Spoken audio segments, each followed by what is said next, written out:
आणि या सगळ्यामध्ये एक गोष्ट आहे, की अजित पवार जेव्हा म्हणतात, की घरात काय केलं, मुलानं काय केलं मला माहीत नाही. एक वेळ ठीक आहे समजूया.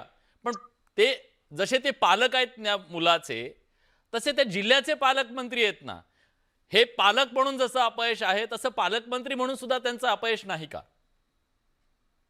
निश्चितपणे अजितदादांना जसं इतर पालकांना माहीत नसतं, की आपली मुलं नेमकी काय करतायत, तसं त्यांना माहीत नसणं फार स्वाभाविक आहे. त्यामुळे ते जेव्हा म्हणतात, की त्याचं काय केलं मला माहीत नाही, तेव्हा माझा त्यांच्या बोलण्यावर पूर्ण विश्वास आहे. मात्र पालकमंत्र्यांना माहीत नाही असं म्हणणं मात्र ते काही अविश्वास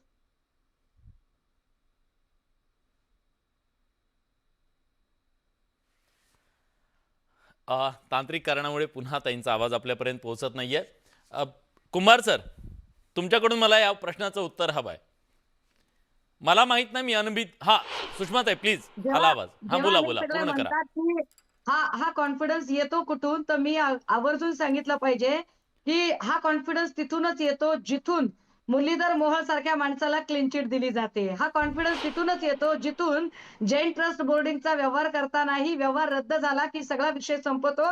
किमान पार्थ पवारच्या प्रकरणात फौजदारी गुन्हा तरी दाखल झाला. मुरलीधर मोहोळच्या प्रकरणात तर तो गुन्हाही दाखल झाला नाही.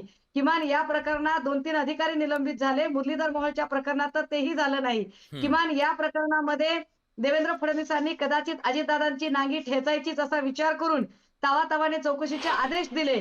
मात्र त्याच देवेंद्र फडणवीसांनी स्वतःच